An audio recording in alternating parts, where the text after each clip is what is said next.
Hello, I'm Vera. My student number is 46. The title of this report goes to Bill Guests, Teachers Need Real Feedback. I'm at freshman in NCUE. Here's the transcript of this speech. Everyone needs a coach. It doesn't matter whether you are a basketball player, a tennis player, a gymnast, or a bridge player. Dafter. My bridge coach, Sharon Obsberg, says there are more pictures of the back of her head than anyone else in the world. Dafter. Sorry, Sharon. Here you go. We all need people who will give us feedback. That's how we improve. Unfortunately, there's one group of people who get almost no systematic feedback to help them do their jobs better. And these people have one of the most important jobs in the world. I'm talking about teachers. When Melinda and I learned how little useful feedback most teachers get, we were blown away. Until recently, over 98% of teachers just got one word of feedback: satisfactory. If all my bridge coach ever told me was that I was satisfactory, I would have no hope of ever getting better. How did I know who was the best? How did I know what I was doing differently? Today, districts are revamping the way they evaluate teachers, but will still give them almost no feedback that actually helps them improve their practice. Our teachers deserve better. The system we have today isn't fair to them. It's not fair to students, and it's putting America's global leadership at risk. So today, I want to talk about how we can help our teachers get the tools for improvement they want and deserve. Let's start by asking who's doing well. Well, unfortunately, there's no international ranking tables for teacher feedback system. So I looked at the countries whose students perform well academically and looked at what they're doing to help their teachers improve. Consider rankings for reading proficiency. The US is number one. We're not even in the top 10. We're tied for 15th with Iceland and Poland. Now, out of all the places that do better than the US in reading, how many of them have a formal system for helping teachers improve? 11 out of 14. The US is tied for 15th in reading, but we're at 23rd in science and 31st in math.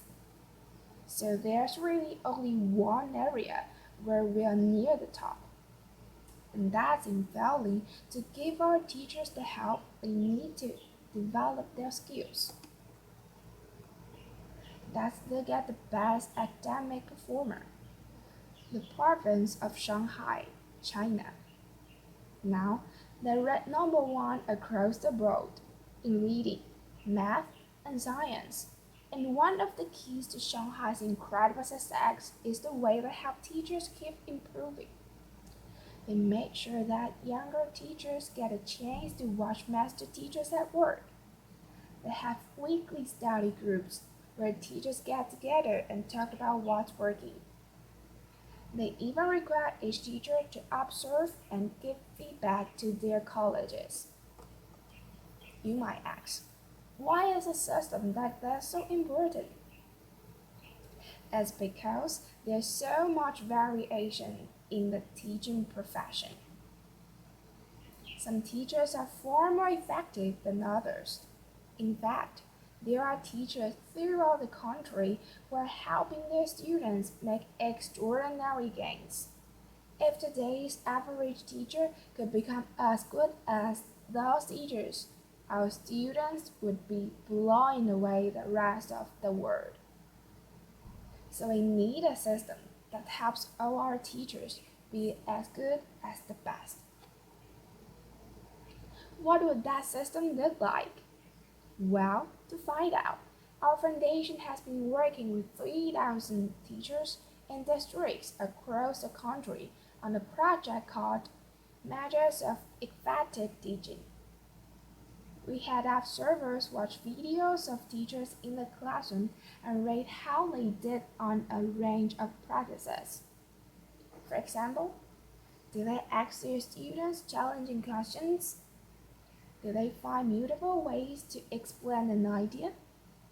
We also had students fill out surveys with questions like, does your teacher know when the class understands a lesson? Do you learn to correct your mistakes? And what we found is very exciting. First, the teachers who did well on these observations has far more better student outcomes. So it tells us we're asking the right questions. And second, teachers in the program told us that these videos and these surveys from the students were very helpful diagnostic tools because they pointed to specific places where they can improve. I want to show you what this video component of math looks like in action. Music. Video. Sharon Brown Watling. Good morning, everybody. Let's talk about what's going on today. To get started, we're doing a peer review day, okay? A peer review day, and our goal by the end of class is for you to be able to determine whether or not you have moves to prove in your essays. My name is Sharon Brown Westing. I'm a high school English teacher at Johnston High School in Johnston, Iowa. Turn to somebody next to you. Tell them what you think I mean when I talked about moves to prove. I've talked about. I think that there's a difference for teachers between the abstract of how we see our practice and then the concrete reality of it. Okay, so I would like you to please print up your papers. I think what video offers for us is a certain degree of reality. You can't really dispute what you see on the video, and there's a lot to be learned from that.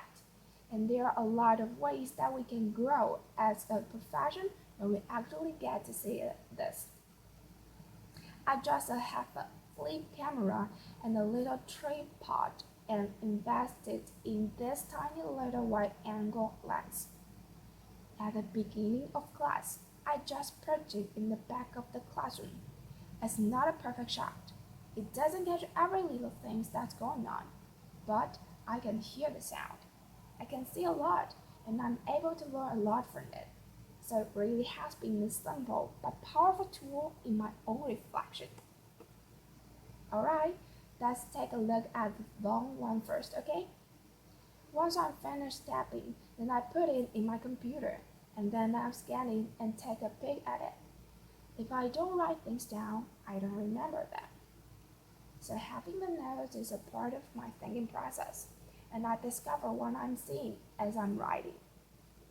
I really have used it for my own personal growth and my own personal reflection on teaching strategy and methodology and classroom management, and just all of those different facets of the classroom. I'm glad that we've actually done the process before, so we can kind of compare what works, what doesn't. I think the video exposes so much of what's intrinsic to us as teachers in ways that help us learn and help us understand, and then help our broader communities understand what this complex work is really all about. I think it as a way to exemplify and illustrate things that we cannot convey in the lesson plan. Things you cannot convey in the standard. Things you cannot even sometimes convey in the book of pedagogy. Alrighty, everybody, have a great weekend. I'll see you later. Every classroom could look like that. Applause.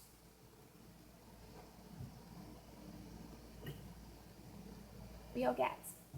One day we'll like every classroom in America to look something like that, but we still have more work to do.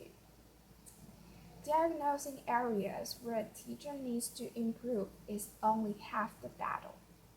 We also have to give them the tools they need to act on the diagnosis. If you learn that you need to improve the way you teach fractions, you should be able to watch a video of the best person in the world teaching fractions.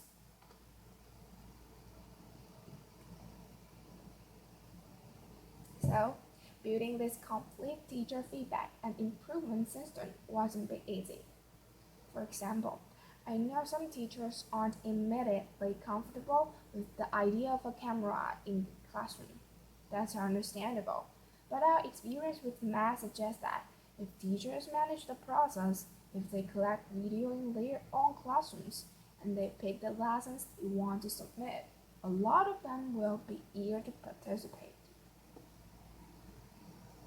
Building the system will also require a considerable investment. Our foundation estimates that it could cost up to $5 billion. Now, that's a big number, but to put it in perspective, it's less than 2% of what we spend every year on teacher salaries.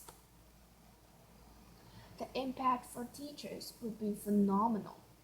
We would finally have a way to give them feedback, as well as the means to act on it. But this system would have an even more important benefit for our country. It would put us on the path to making sure all our students get a great education, find a career that's fulfilling and rewarding, and have a chance to live out their dreams. This wouldn't just make us a more successful country, it would also make us a more fair and just one too. I'm excited about the opportunity to give all our teachers the support they want and deserve. I hope you are too. Thank you. Applause.